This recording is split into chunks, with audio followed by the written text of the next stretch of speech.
Hi, folks. It's really impressive to see such a nice audience, and I'm welcoming the Zoom participants as well. This is my first time doing a totally hybrid presentation, so it's kind of new. So I'd like to make sure that everybody here is coming for a conversation about intensive planting and about companion planting. And I'd also like to know a little bit about you all, and I'll tell you a bit about my story too. Uh, my husband and I moved to Western Maine gradually because he was able to telecommute. He was is a retired software engineer. And so we got gradually further and further from cities in Boston, particularly, and ended up in Western Maine in what the area of the state that's called the foothills. And if you're a skier, we're almost precisely halfway between Sunday River and Sugarloaf, right on US Route 2. And so we've got a summer folk and winter folk aspect to our community, but it's also very rural and is one of the poorest counties east of the Mississippi. So our market demographics are pretty much from A to Z. And I kind of morphed into being a small farmer because I was intrigued with gardens and with learning how to do that better. When we were still in New Hampshire, I took my first soil science and certified organic kind of classes at Stonyfield Farm, actually the original for real Stonyfield Farm, with a combined USDA and MOFGA, and I'm pretty sure that NOFAs were involved as well, soil science classes.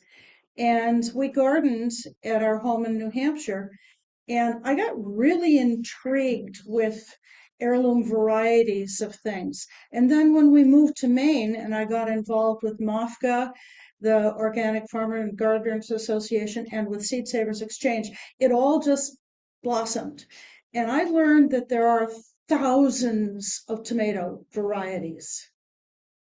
And so I started this search for anything except, you playing around? I am. Oh, okay. Show those ancient pictures yet. I started investigating anything but a Roma tomato. They were bred for, designed for, long storage, machine picking. I'm sorry, they don't taste good. And if it isn't good fresh, why bother cooking it? So I started this, what has turned into a lifelong quest for the perfect paste tomato. And I've got a few favorites, mostly Oxheart varieties. And anybody who wants to talk tomatoes, that isn't the subject today. But when we moved up to our current location, I started with open gardens. And I quickly got into the slope situation and have gradually changed to hard-sided raised beds. So we have 140 4x10 wood-sided beds. And it's not always neatly mowed, but I do the best we can. And I grow for us and for farmers markets. And I grow seedlings in the spring for local folks. So I'm trying to admit that I need to make my gardens smaller. And I've learned things along the way that have allowed me to do some things to pack more in my space. And now it's even more important because I am making our gardens smaller. And that's how I got into intensive gardening. And years ago, there was a gentleman who came to NOFA and did presentations 2 or 3 years in a row. And he was from the Ecology Action outfit in California. And he could have sold 7 truckloads of shit to a farmer. He was such a good presenter. And in my usual way of kind of enthusiasm tempered with some skepticism, I started wrapping my mind around intensive planting techniques. And as time has gone along, I needed to wrap my mind around companion planting to limit mulch, to limit chemicals, to just plain limit some of those challenges in the gardens. And I sure don't know it all. There's a lot that I've tried that really works, some things that I've tried that don't work, some things that are on the list to try soon. And I'm going to be inviting everybody here to, if there's something that you've done in the companion planting department that really works, I want you to share it with the group, because it's, like I said, I don't know it all. So a little bit about you folks now. How many of you are, quote, farmers, like scale farmers? A couple of hands. Okay. And the focus? Veggies? Yeah, Veggies. Okay. And how many of you are kind of established, you know what you're doing, or like me, I think I know what I'm doing, gardeners? Yeah, okay. And how many of you are wannabes? Yeah, okay. Excellent. And if you've got questions, just ask them, okay? Whoever it is. So, But Amy, so you've been gardening for 50 years. Right? yes. So she's learned a lot. Made a lot of mistakes. So 50 years, you're a great example. Well, and the thing is I'm perfectly arrogant. I can say I know a lot. I know a lot. But the top on my list is I don't know everything. So that's just the way it is. So I've got some things that I want to read because I don't want to miss some details. There's a little bit of history that I think is pretty impressive with intensive planting techniques. And the biodynamic French intensive method started a long, long time ago and was spurred on by people like Rudolf Steiner. And 19th century farming and gardening in rural France because they needed to. And those are cloches. Do any of you use cloches in any form? Row cover? Yeah, because row cover is a more contemporary approach to the cloche idea. British horticulturalist Alan Chadwick brought those methods to the United States in the 60s, and John Jevons of Ecology Action picked up the banner and is now, and well, continues to sponsor some incredible learning situations. If you were to look up John Jevons' books, one of the top on the list is How to Grow More Food Than You Ever Thought Possible on the Smallest Piece of Land. That's not the right title, but if you look him up, you'll figure that out really quickly.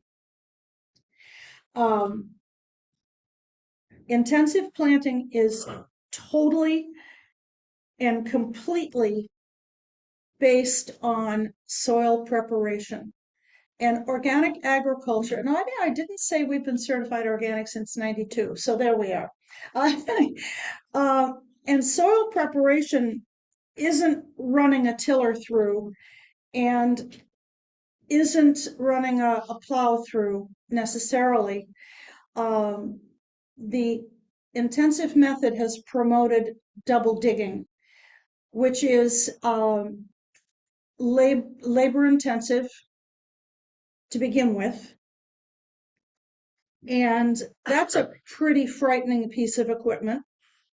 I've never used one because when I began this intensive idea, I was putting in my raised beds, which are already almost a foot deep.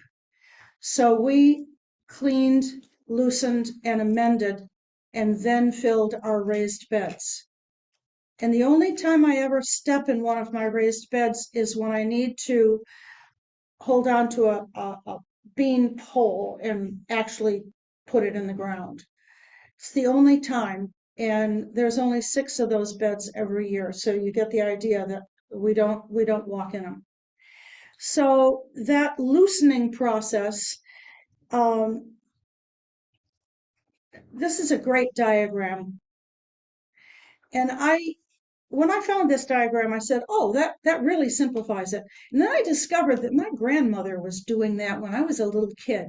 They had a little tiny postage stamp lot in Kalamazoo, Michigan. And she would plot the path through the flowers and veggies, and it was always a winding path.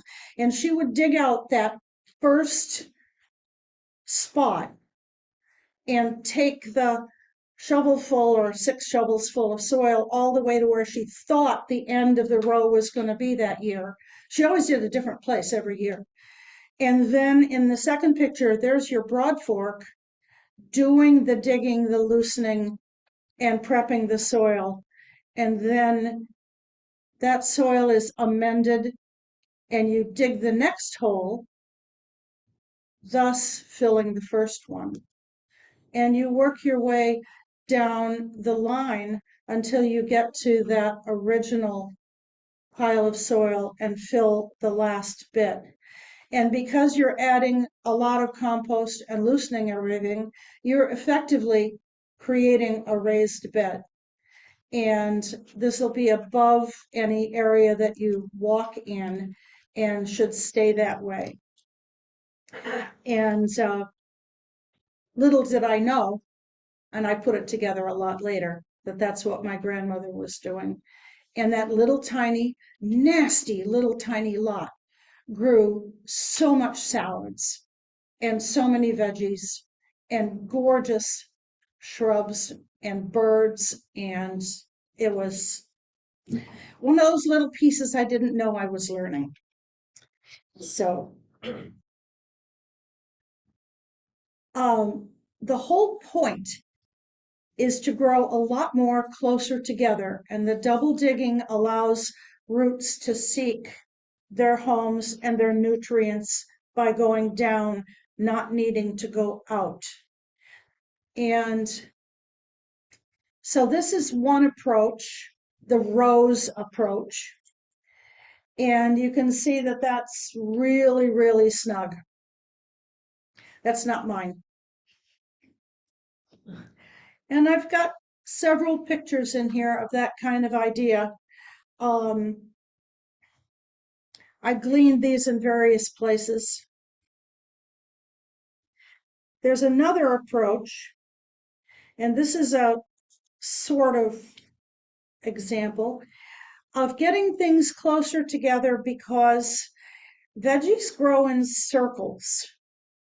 So why put them in squares? If you put them zigzagged in circles, they grow to fill the spaces between and cover the soil, and fewer weeds come up, and there's less watering involved.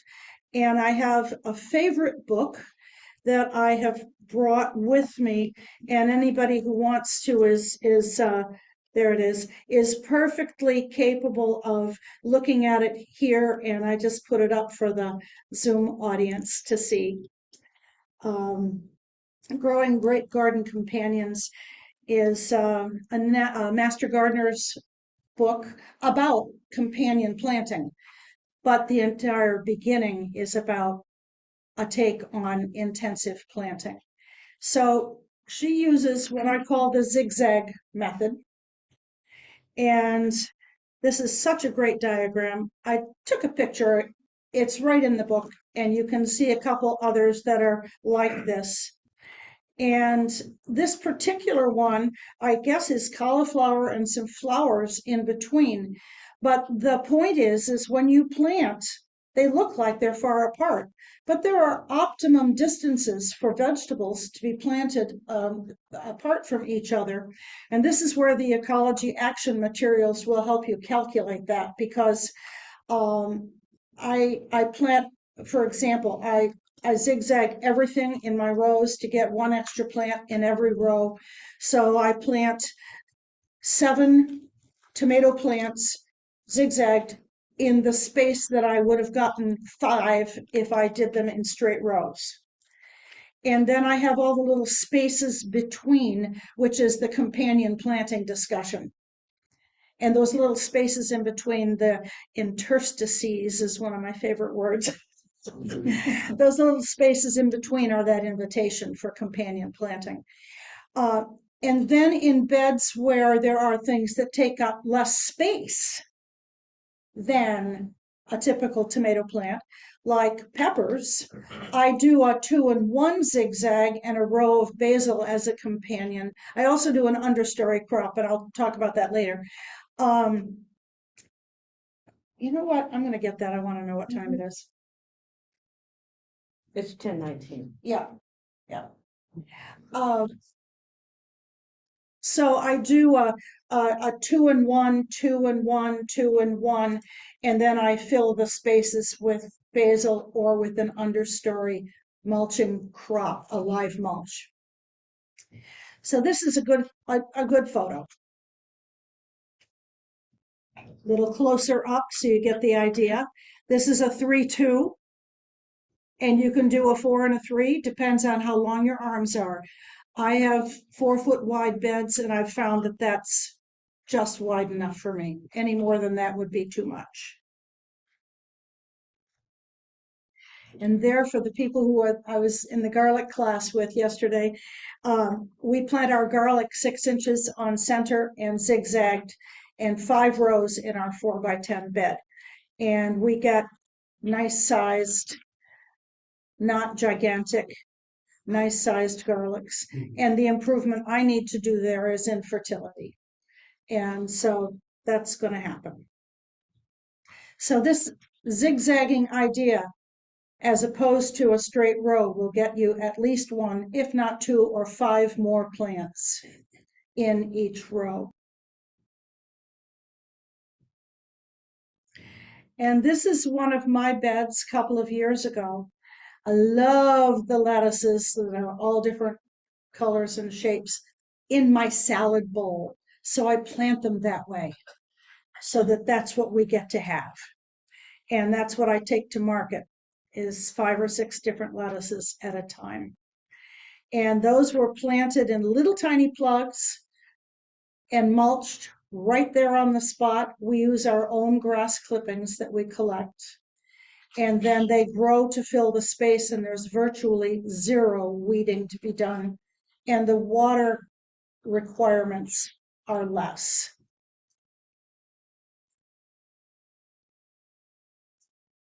And we do Asian greens in the late fall and early winter in our hoop house.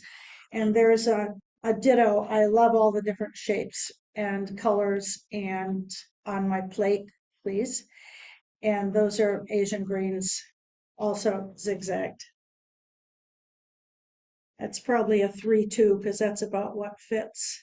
So these are other photos from other places, but it's just to give you the idea that you can customize it to your own space. And if blocks of one veggie are more your style because you need to have 20 lettuces for market, then zigzag one place and fit those in, and then you would have to indulge in succession planting to make that happen for the season. It's another one, that one's awesome. I also mix things. This is peppers done zigzags, and we do all our peppers in zigzag. And I run an understory crop, which I keep saying, and I'm hoping there's a photo of it. I grow old-fashioned burr gherkins. Has anybody grown those? Yeah, they are the ugliest, hardest little things, and they make the best sweet gherkin pickles there are. And my husband is tending 2 batches of them while I'm gone this weekend. Can you repeat the name of those? Yeah, West Indian burr gherkins is the name that you'll find on seed packets around. And there's another one that I'm trying that I got from Seed Savers Exchange, which I think is just simply called burr gherkins or something. But I got it from Seed Savers. So it's different. Some of them have, well, they pickle nicely if they're the size of a oval golf ball, but they are hard and nasty and have prickles. And I mean prickles. They stick out. We call them hedgehogs. And and there's one of the plants in my hoop house is creating ones with long spines on them that are even a little bit curled, which is that's new to me. But I'll see how those turn out in the pickle batch. I'll be putting those in jars on Tuesday morning. Oh my. Amy, can you take an online question? Sure, absolutely. So someone wanted to know, why did you decide to do raised beds? Oh, question about why did I decide to do raised beds? Well, the first part was random behavior because they look nice.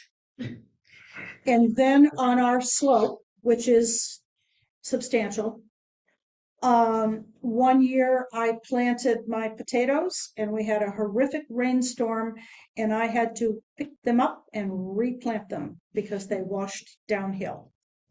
So I had a dramatic demonstration of what erosion control can be like. So we went to the raised beds specifically on the slope, and that included ones that are not quite straight and ones that we put a second side on so that they are straighter.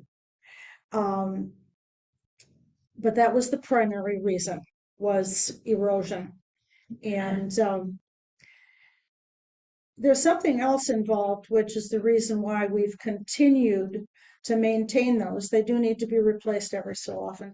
And we've also added an entire garden of 40 of them, which is what I'm going to retire to, supposedly. And they're all raised beds because they're much easier to work. If you're getting stiff and grumpy like I am, it's nice to be able to push up off a hard object and not have to bend over as far to be harvesting. So that's another advantage. Yep. Okay, I think this is the same bed, but I got on a stepladder and stood over it to take the picture. This isn't exactly a quiz, but does somebody know what the two plants are with variegated leaves? Hot peppers. What kind of hot pepper? That's my point. Does somebody know what they are? No? Okay, those are fish. It's a African variety that is really hot, and what happens is you can't see the silly peppers because they too are variegated, buried amongst that foliage. And you go looking at, oh, there they are. Okay. And they're really hot. So this is a pair of pictures that I gleaned on the internet because I thought it was really cool. I don't have very many of what I've done like at this stage. So that's obviously the babies. And this is the same thing with partially grown in. And it's another one of ours with the Asian greens staggered. And our unheated hoop house is turns into miniature greenhouses in the spring for seedlings and for seedling sales. All those sawhorses that are stacked in the photograph go over those raised beds, tabletops on them, and then I turn each one of those raised beds into a miniature greenhouse. I heat from below with the seedlings on the table, and because heat rises, it fills the little, and you can see that then I'm adapting the same idea to season extension in the wintertime with remake and then with with plastic over them.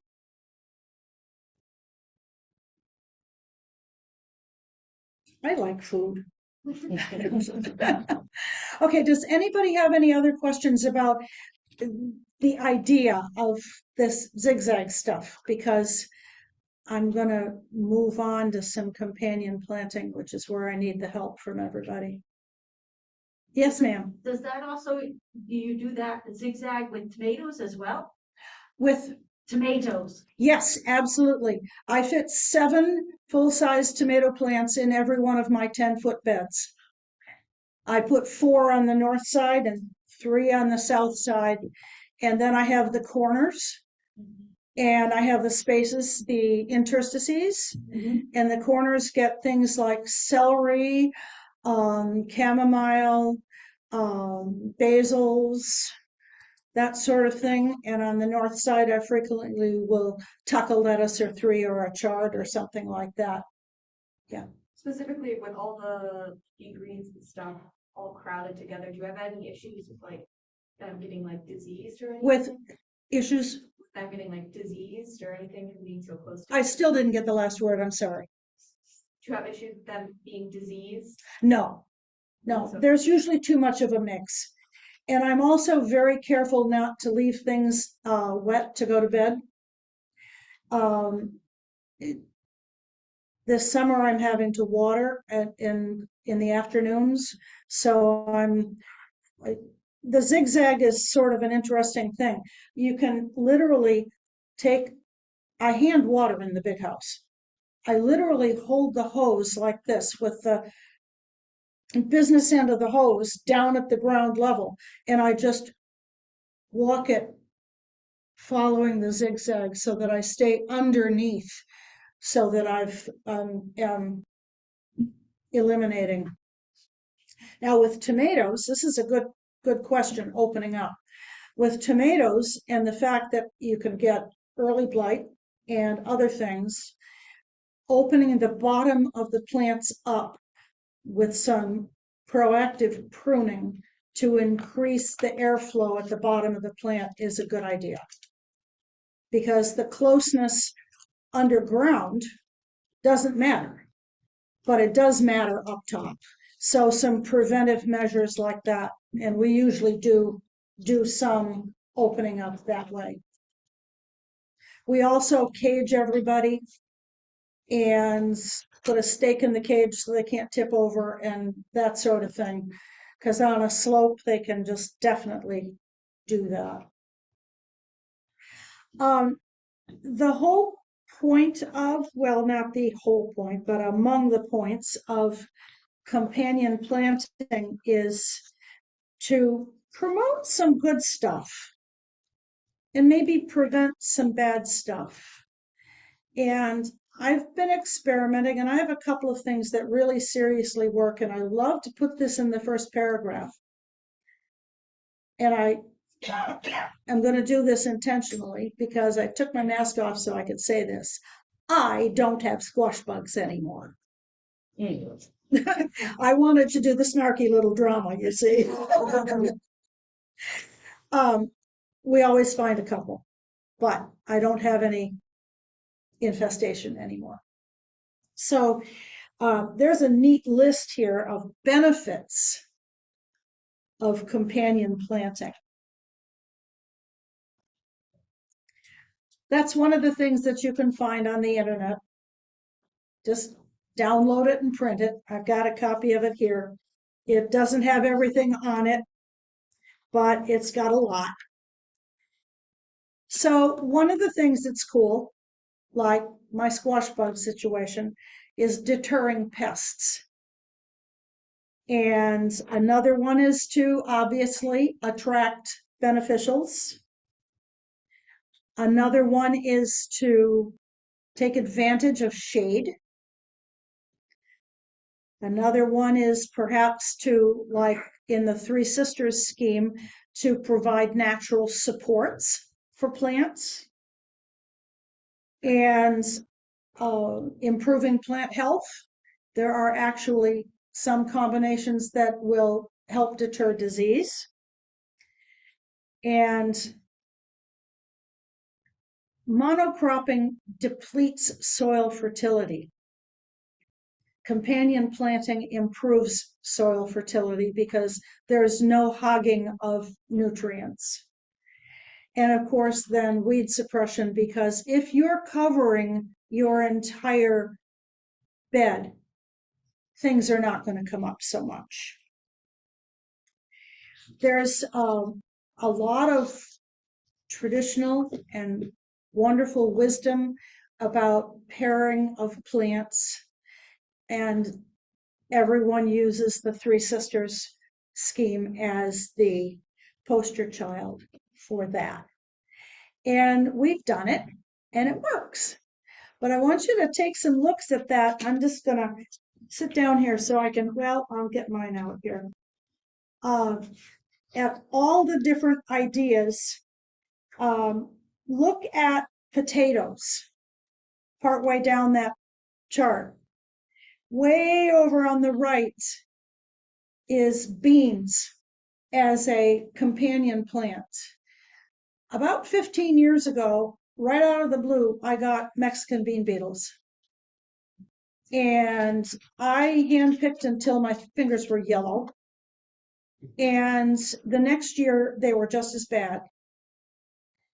And it was back then that I discovered that if you alternate rows of beans and potatoes, that you'll get rid of the bean beetles. And I did. I haven't seen one since. And if you're going to ask why, I have no clue. I have a suggestion that maybe the bugs are confused by the two different foliages. I have no idea. Yes, ma'am. I've also had luck with the beans and potatoes. It protects them from deer, which I have. From what? Deer, they eat all the stuff, but with the potatoes. Okay, so deer deterring as well. That's good. Another one. Yes, ma'am. Have you found it helps with, in the other direction, protecting the potatoes from things like Colorado beetle? Okay, so the next question is, how much Colorado potato beetle is there? There is a vast reduction, but we still always have some of those. And the reason for that is that they overwinter in the soil, and the ones you miss are going to sniff out your potatoes and get right there. So the companion planting steps into the potato beetle's lifestyle to some degree, but not totally, which is too bad, but there you go. Look down near the bottom to squash, and you'll see there the ingredients for the Three Sisters scheme of companions. And if you look up, I'm looking for where the cucumbers are somewhere. Well, I was looking for something else. I think I have it on in a different place in my notes. The cucumbers have an allelopathic chemical involved in the plant, and so they deter other things from germinating and coming up. So I don't even know when I started growing burr gherkins underneath my peppers, but we don't have weeds there. And we get cucumbers and we get pickles. So just saying, we get pickles. So this is interesting. Carrot maggot flies and stuff like that. We plant scallions and chives amongst the carrots. We plant marigolds everywhere. One of the reasons is because they're the last to be winter killed. And they're just beautiful all summer long. We plant calendula everywhere because the blossoms are edible and the orange ones make wonderful infused vinegars. And we plant nasturtiums everywhere because they deter all manner of things, including deer. and the one that's the new one for me. And I would love to just trumpet this as something that everybody should try, understanding that I'm about ready to recommend a member of the mint family. So, with that in mind, destruction is necessary. But the reason why I don't have squash bugs is catnip.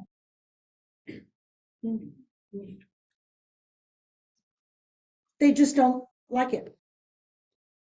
And I have some catnip shrubs that are going to be destroyed when I get home from NOFA, because they're now taking up space where other things need to mature. But what we're doing is respecting our rotation, and next year's squash locations will have catnip pre-planted.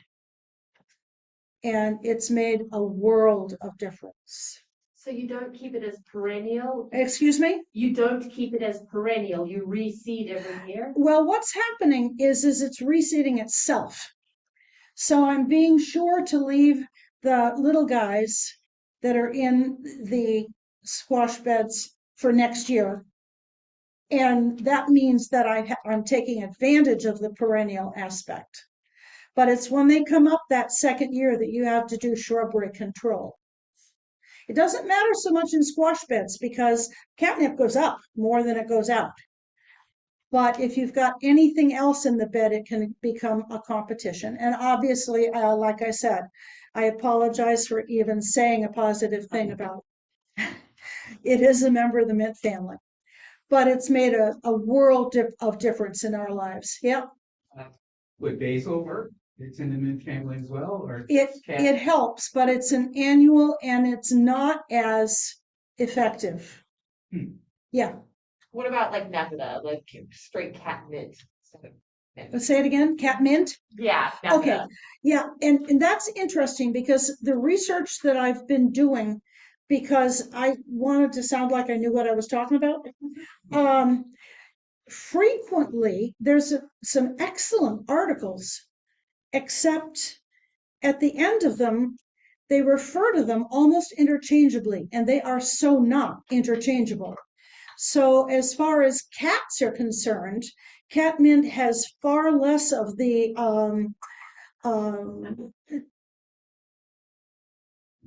medicine in it. But then cat mint. But cat mint is nowhere near as invasive. And that's one of my next experiments. So I've never had. Excuse me? Never had anything eat it or near it. Well, you see, thank you for that, because now you're confirming the reading that I have done just recently. So, and besides, it's low growing and it's purple. It gets points for me on both counts. So, but I use the catnip. I do a very tidy business in cat pillows and catnip mice as part of my farmer's market. Yeah, it's cool. So all of these things that work together for positive reasons, and we've just sort of skirted into the bug control aspect. We'll get along with that in just a minute.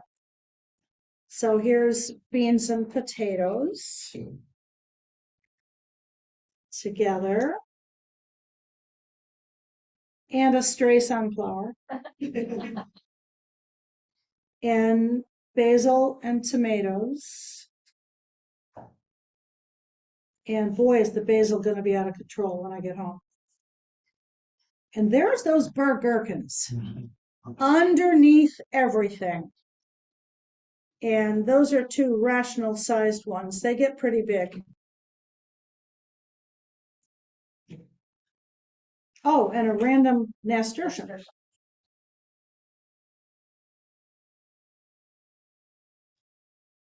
Okay, this is a little chart that I pulled out because it's kind of interesting. It's about planning a Three Sisters plot. And there's many ways to look at it. I've done the bottom method, but with a block of corn. So none of this 12 inches business.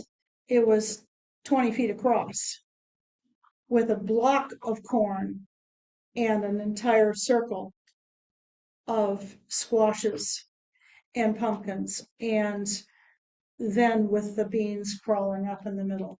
So it's the idea of doing some planning, calculating. And a couple of pictures of it in action in my beds.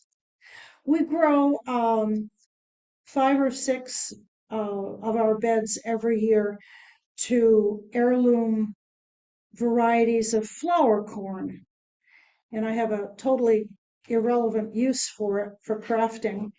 And then there's too much. So one of our treasured farmers market offerings is freshly ground cornmeal. Growing up. Do you use bush beans or pole beans? Pole beans, yep. And this year, I don't know why, but there's a bunch of squashes and gourds coming up in strange places that I didn't plan. So this one, yeah, that's the one. It's a snake gourd. I got a couple of these monster things, and they're crawling underneath the corn, which is kind of cool. Now, in the companion planting idea, one of the things that was on that list that I read off is shade management. And in some senses, it's as simple as putting the peas here and using the shade to grow lettuce. And I'm sure many of you have already done that, and we do. And but we have a couple of others that I discovered by accident. I grow all my Swiss chard under my corn now. And that one is way out on the end. And that big tall thing is a lettuce. So we have oak leaf lettuce that comes up everywhere. It's pretty much spread out, or comes up over a month or more in the spring, which is kind of cool. And then it all bolts at once, and the chickens are happy. So here's the one about bugs. There's some the carrot flies thing. Look under chives. Chives are useful. They keep aphids out of things. And they deter the carrot flies, the carrot maggot.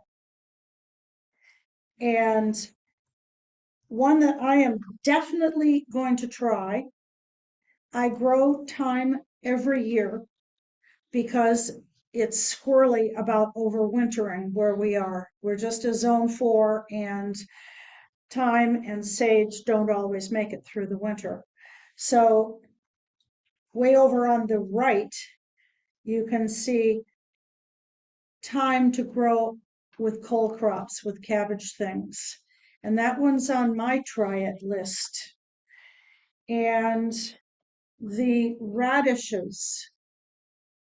I don't have very many cucumber beetles, again, because of the, well, 2 reasons. I put out transplants. I don't do any of that by seed. So we have fewer cucumber beetles because I'm planting later, and most of them fly over, we hope, or the rationale is that they fly to my neighbor's garden.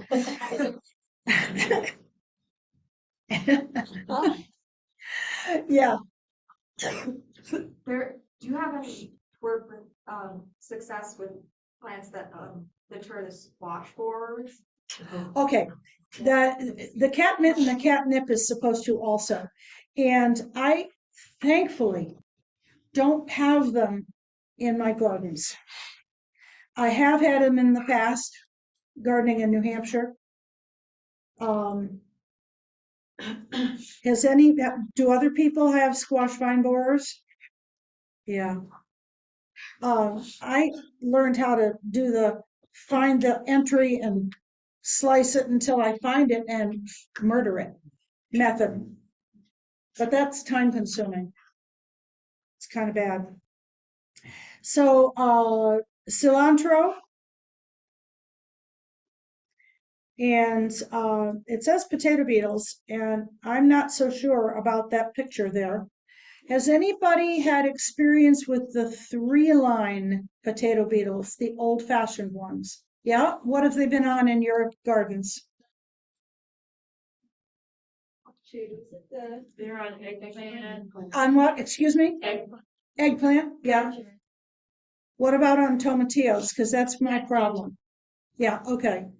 I haven't got a solution for that except, what do you, Just switching.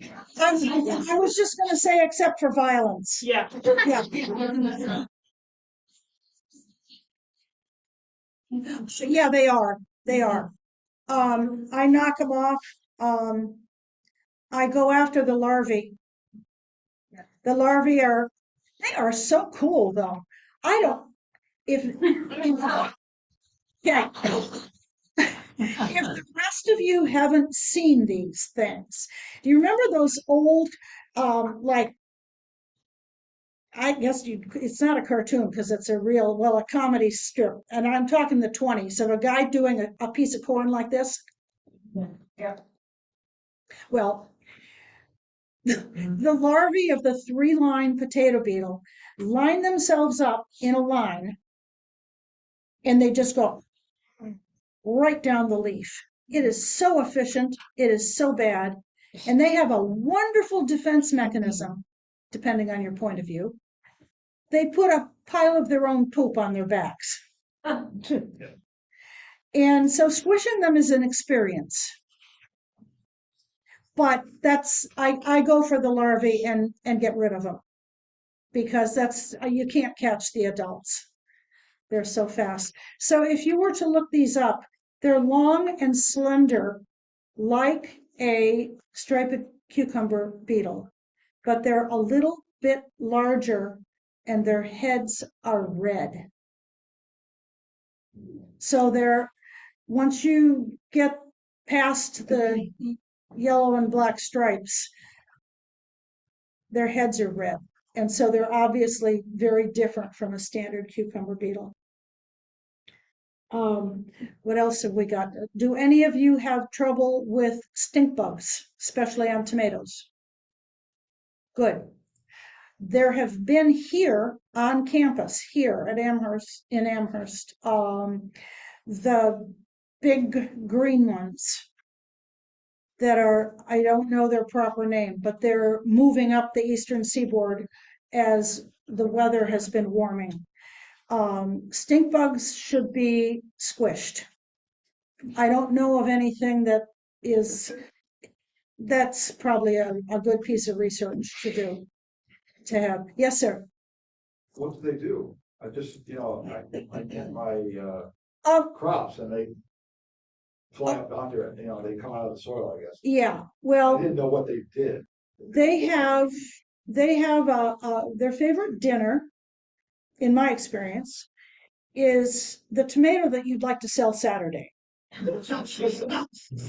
And this is the official term from my master gardener training. They have piercing, sucking mouth parts.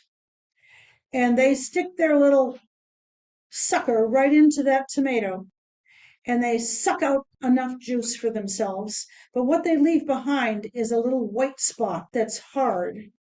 And if you're actually picky, that's now an unsaleable fruit. Now, I would turn it into salsa, but it becomes an unsaleable fruit. And that's, in my experience, when I have that problem, that's what they do. Yes, sir. So they're shiny green. Well, the big ones are. The other ones are called brown marmorated stink bugs, and they're shield shaped, and they're maybe a little more than a 1/4 inch in size and very drab and brown. And once you get that idea of the shape in mind, they're pretty clear. Yeah. They come into the house. Pardon? Come inside into the house. Yeah, that too. And you know what really cracks me up is, I don't know how they get in, but we always end up with a squash bug or two in the house in the winter. But I have so few of them now, I'm hoping that I don't have to have that adventure. There are some things that are supposedly will help with tomato hornworms. And on that list is basil. In my experience, it might. Does anybody else have any experience with something that would deter? Yes, Well, for us, it's leaving, and it sounds counterintuitive, but leaving wild spaces around the garden, like letting them encroach, like I have a lot of lady's thumb and things like that that just comes up wild, and it attracts the braconid wasps. Yes. So it is Ah, so oh, it's so you're, leaving things to attract the braconids and the dragons paralyzed. yeah, you're attracting the beneficial, yeah. That makes perfect sense. Because we have enough stuff that's wild, I'm probably doing some of that. And I've used lady's thumb as also the indigo is in the same family. Vietnamese coriander is in the same family. Yep, And they attract, for me, those are always covered in Japanese beetles, and they bring in the braconid the wasps. braconid wasp, So yeah. they keep braconid wasps keep the hornworm, and the plants keep the Japanese beetles at bay, because Cool. they don't touch any of my garden. They just go on the indigo. Well, we allow the wild primrose, the weed primrose, to grow. And when there's a bad situation with Japanese beetles, they will be covered. They are a good trap crop for and then, the soapy water just knock them off while they're stupid in the morning. But anyway, So does anybody have Japanese knotweed? Of course. Is that the one that? Yeah, and it's not a hollow and it's just insidious. big archway, yeah, no, so thankfully, I've got that I try to control here, but I leave a patch of it because the Japanese beetles will demolish it and stay out of the garden. well, that's a good thing. Now, I would like to know what poison ivy attracts. Yeah, because that's one of the things that we have a problem with, this poison ivy, so, and I don't have goats. So, was wondering if there was one other one on here that was in I was gonna say, if you do have, tomato hornworm problems, I suggest that unless you've got a tactical store near you, I suggest that you go online and get the biggest blacklight flashlight that you can handle. I have one that has a lot of bulbs on it. And it is so cool to take the flashlight and a pair of nice scissors and go for a just after dark walk in my gardens, and tomato hornworms fluoresce. And so you can just have a snipping party. You leave them on the plant, cut them. Yep, just cut them right off. Just done. And it's messy, but by tomorrow morning you won't notice. And when they fluoresce, the flashlight is bright enough that you can see if they've been parasitized, and then not snip them. And that's cool. But it does work, and I have been saying this to people for years. And I always put up on my Facebook page, Amy 6 hornworms. Keeping score. That sort of thing. Is there anything else? Yeah, go ahead. Aphids, because this year I had a ridiculous problem. Unfortunately, I grew a lot of flowers, so that was inevitable, but I didn't know if you had something that worked well. There's a couple of references in the new book that I just got, which I will share with you in just a minute. Let me see if I can quickly find, because there were a couple of specific references to, my phone has it too, but I can't see it.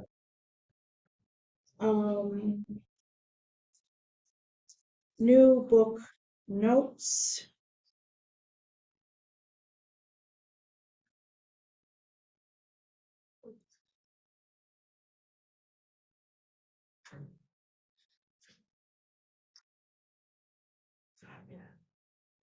I didn't write that down. But there are some specific companion plantings to repel aphids. Okay, this book that I just got from the bookseller here, and I didn't know anything about it. There it is for the folks who are online. It's a story book, publishing book, and it's called Plant Partners, Science-Based Companion Planting Strategies. And I created a short list of things that I would like to try and things that I said to me, yes, I'm already doing that. Aphid control, 151. So I'm impressed because, you know, like I said, okay, here's a thing about attracting the braconid wasps also. Dill, fennel, aphid control.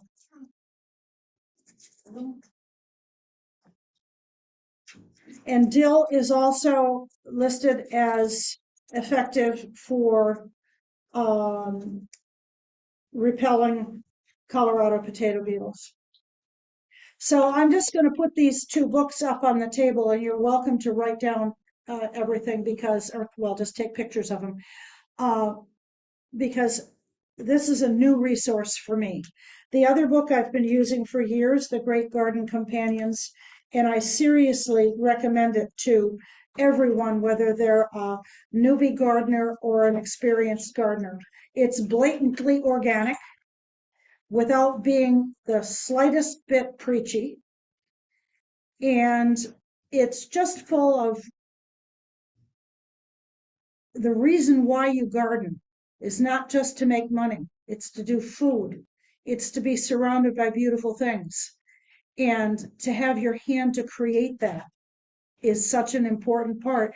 I can't do without that. What's the title again? Pardon? The title of that book again? Oh, Great Garden Companions. Thank you. And the author is Sally Jean Cunningham. And it's in print. And Amazon. Pardon? He had one, and it's gone now. I asked him this morning.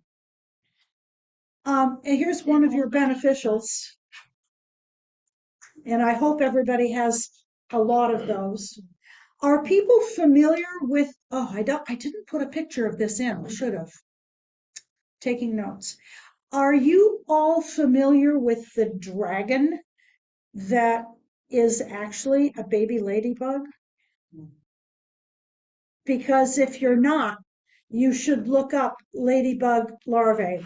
They look like little Komodo dragons, and they are awesome critters. And don't ever squish one because you think it's weird.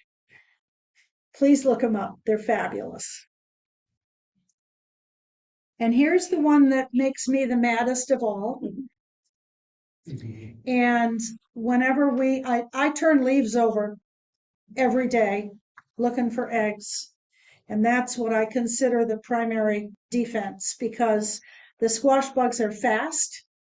They hide in the little channel. The squash plant has a little wiggle room right where it enters the soil, and they get down in there. And if you want to have a fun time, you just fill that hole with water and watch the bugs run out. Then you can catch up. It's fun. I used to have so many that's how I got rid of them. And here's the other one. Has anybody recently had these, the bean beetles? Plant your bush beans next to the potatoes from now on. And that guy, again, squishing eggs is the first line of defense if you can do it. And if you can't, then you have to pick the other ones. Two different kinds, but this is not the 3-line potato beetle. It's 2 different kinds of cucumber beetles. The best defense against these guys is no direct seeding. Put out chubby, strong transplants a couple of weeks later than you would be seeding, and you can miss most of it. That might be my last picture. Let me see. No, not quite. So this is one of my squash beds this year.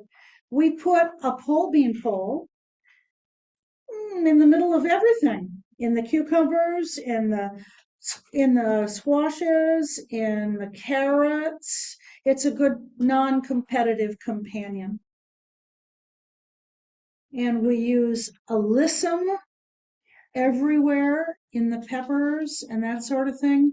And once you get it going, it self-seeds. And then you have to be careful. I have one place where it's a weed this year.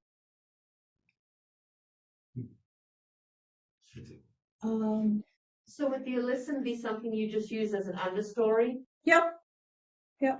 And it attracts an absolute swarm of wonderful, wonderful pollinators. And there's a random patty pan. And Is that oregano behind? yeah, it is. And I took the picture because it had that random squash. We let it be there. One of the reasons why I was looking at aphid things is because I lost chamomile this year to aphids. And not the green peach aphids either. They were the black ones. And that got my attention. So that's going to spur some more figuring it out on my part. What is the tall pink, it looks like a flower On the left or dead ahead?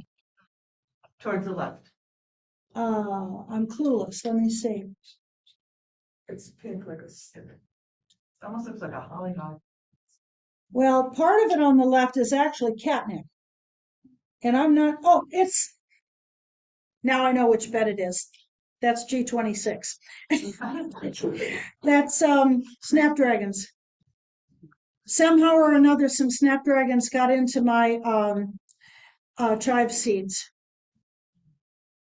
So I've got snapdragons coming up in strange places. And spring onions and the carrots, scallions and the carrots. And here's another one. That one was dinner a couple of days ago. And marigolds everywhere, just because they're beautiful. And Is that salt marche? Pardon? Is that salt marche? No, I don't have access without driving a lot. We use oat straw and get 2 or 3 years out of it. When the garlic is harvested, I pull the top layer of the oat straw off and dry it carefully, and then reuse it. And that's what that is. And the calendula, we use the petals to infuse vinegar. It makes a gorgeous, slightly floral vinegar. And pole beans and the carrots.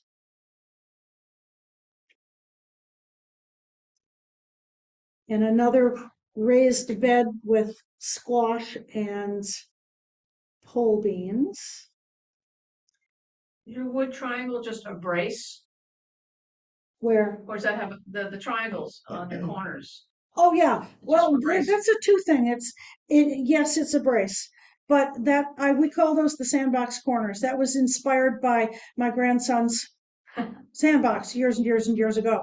It also covers up the join and it increases the lifespan of the raised beds. Because wood being what it does when it's exposed to the weather, it gets, and then when they start to get a little wussy, we have re-rod that we put on the sides to hold the sides up and get another couple of years out of it. When we finally have to burn them up, we burn them up. And we like to do some serious companions just to be pretty also.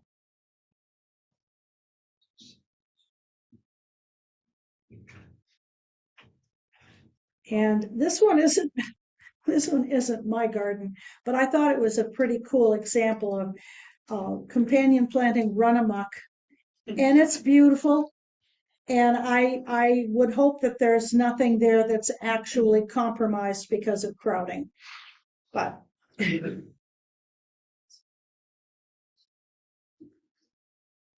and this is one of our favorites, is the nasturtiums.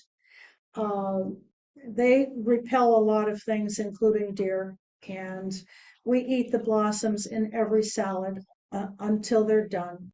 Do you And pickle the little pods? egg, you took the words out of my mouth. And then we make capers out of the seed pods. And if you've never done that, a simple tried and true dill pickle brine, and you'll never need to buy capers again.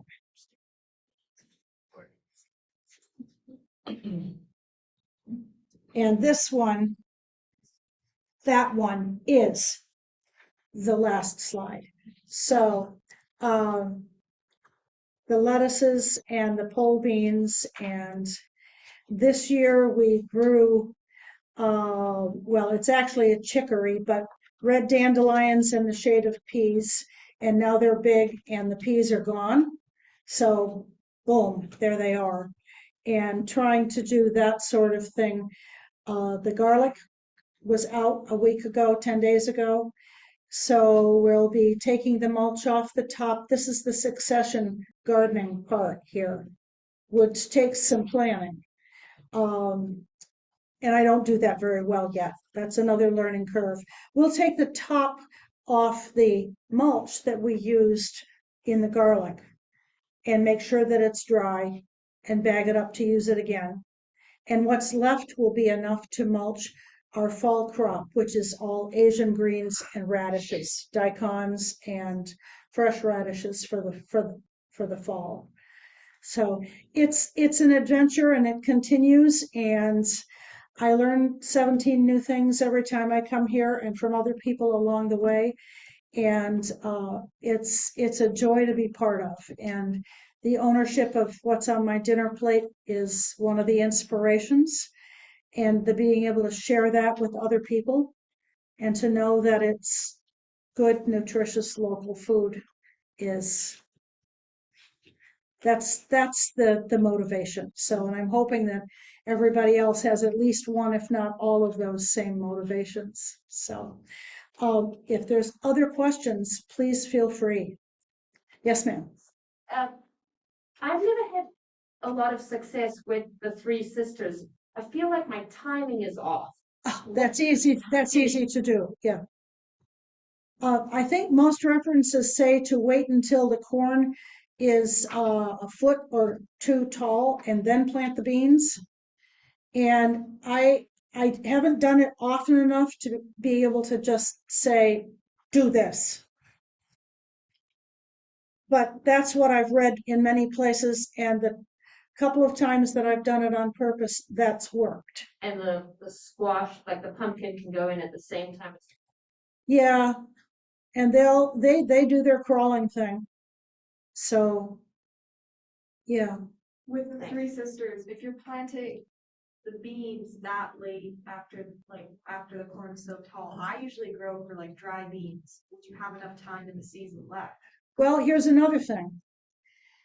It depends on scale, I understand. But I don't direct seed my pole beans. I direct seed some of them and transplant some of them. It just. We put in transplants. And again, that's a matter of scale. You could try it and see how much of a annoyance it would be in your system. But that means that you're putting in plants that are established already, not seed. The other thing is we also pre-plant our corn. And so we're putting out corn that's this tall. And it's not a field full, it's only 6 of our beds. But that means that we've got corn this high on the 4th of July, none of this knee high by the 4th of July stuff. So, so I would suggest as much putting in of seedlings as possible. That's another one of the things that's a top liner on the biointensive suggestions is that get things pre-started and use transplants. So, yeah, anything else? Yes, sir. I highly recommend you all go to the Common Ground Country Fair in Unity, Maine, the 3rd weekend in September, and find Amy. She's one of their wise women there. She's revered through MOFGA. Thank you, Amy. And thank you for being my advertiser for me. I say, you do the tomato demonstration thing in the building, like, wow, it's so. Well, the thing about Common Ground is that I do both because NOFA and MOFGA are different. I'll leave it right there. Yeah. And I'm part of the team in the exhibition hall. And so you can come and see all the prizes in the exhibition hall. Yes, ma'am. The ways you do seedlings, do you in the spring, do you have a heated? I have one of those glass things that you stick on your house. I don't know what they're called. We call it the glass house. And it's our house is a solar home, so it's part of our heating system. So I start everything in there. And about mid-April, I moved down, and when I showed the picture of the raised beds in my hoop house, I build my little sawhorses and tables and wires over the top. I make my little greenhouses, and I heat that. And I don't heat the big house. I heat just the little part that I build. And if I need more space, I set up another table and build another little greenhouse and heat just that. How do you heat just that? Pardon? How do you heat just that? Believe it or not, I just use inexpensive ceramic portable heaters, space heaters. And they're not on all day, except in February. And I don't go out that early. So, yeah. Yes, sir. Yeah, you do between your beds, just grass or I'm sorry. between the beds, just grass and you mow it? Yeah. Okay. Yeah. And nature has a way of being very annoying. Grass is exceptionally efficient and will crawl under my wooden sides. So I am very good at getting those roots out. It's very annoying, but it's satisfying to get them out, especially if you get a quack grass out that's this long. Yeah. There was a hand up over here? No? Oh, okay. Okay. So thank you for some good ideas, especially the bracketed wasp idea. I hope everybody else was taking notes. That's great. Thank you very much.